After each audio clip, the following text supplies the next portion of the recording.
All right. Welcome back, members of the culture. I am Ra, and you are here. Welcome in, everybody. Welcome in, everybody. Thank you. Look, I'm not gonna hold you guys. I just want to talk about something real quick. It's on my mind to say. Right now, we got a lot going on in the toy industry. We talking about terrorists and bankruptcies and all kinds of illegal procedures that might have been happening as it relates to like that whole Diamond Comics thing. Obviously, we're not even going to talk about tariffs, price changes, raises, and all of that. Listen. All right, for us toy collectors, we got to unite and make sure our voices are heard, man. That's really critical and important. So, they say speak with your wallet, but that's a double-edged sword because if you really want that figure and you got the scratch, you've been hoping and waiting and saving and all that, man, get the figure. Period. Get the figure. All right. If the Maximum Hulk is your cup of tea, it's not mine, but if it's your cup of tea, get the figure. If the non Jamie Foxx Electro is your cup of tea, it's not mine, get the figure. I mean, seriously. Um, you're allowed to like what you like, you're allowed to dislike what you dislike. Just because our opinions, are different doesn't mean we can't agree to disagree and we can't still enjoy things and find some things in common that we do like, that we do enjoy, that we can talk about. You know, it's amazing to me that people have this pick a side mentality where you got to be in this camp or that camp. And if you like this person, you're a shill for them. Or if you like that person, or you're a homer for them. And you ignore everything this person does that's wrong. And no. Stop it. My man Bones in the Necro Zoo. If you hadn't checked him out, please check out his YouTube channel. Him, my guy D Hunter, those are two solid dudes, but check them out. But the point in bringing him up is he had a issue in a both of them actually have said this because they are collectors, and Bones is primarily a DC multiverse collector. My man D Hunter is mostly a Batman collector, so it's gonna be mostly McFarlane stuff for DC. And the crazy part is, they collect other things and they give honest opinions, but as soon as they give their opinion on something, it's all of a sudden, oh, you're a McFarlane shill, or oh man, you're a DC shill, and Todd just does this and Todd does that, and you guys don't pay attention to it. Let me tell y'all this right now. You're gonna miss Todd McFarlane when he's not here. I want to be clear on that. I'm saying it right now. You're gonna miss Todd McFarlane when he doesn't have that license. That's not saying Mattel's not gonna do a good job, but there are some things that you're just gonna miss.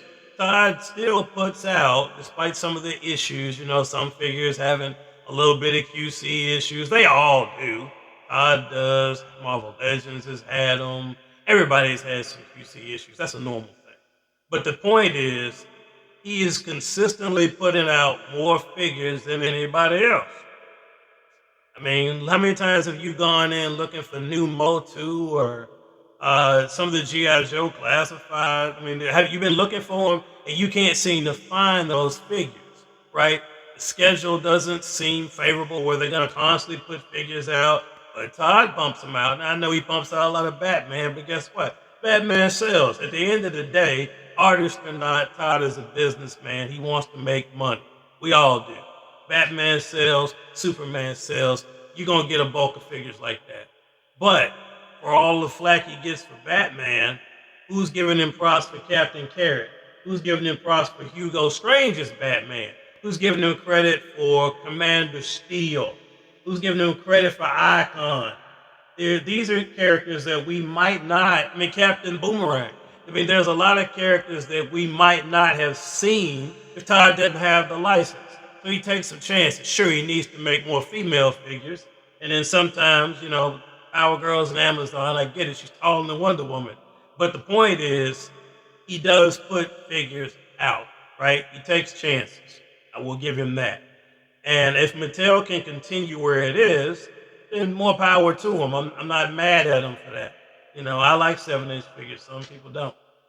But with them raising the prices, I think everybody's going to like 7-inch figures. The way these prices are going, we might want everything to be 10 inches or bigger.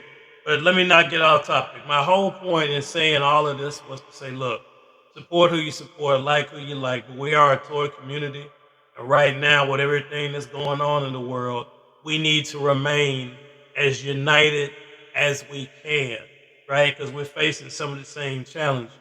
So like what you like, but make certain that at the end of the day, as collectives, our voices are heard and that we unite, right? We're on the same page. Our culture can bring to people of the most diverse backgrounds, ethnicities, and everything.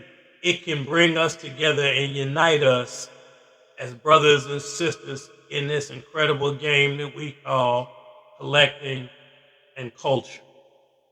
So let's stay together. All right. Let's try to keep that in mind. I'm not gonna get on my soapbox, but I'm gonna get off my soapbox rather. But I want to make sure I drop that on you. Okay. So until then, until the next time, remember it's okay to like DC Multiverse. It doesn't make you a shill. It's okay to like Marvel Legends. It doesn't make you a shill. It's okay to like G.I. Joe Classified or Star Wars or Spider-Man or Spawn or whatever it is.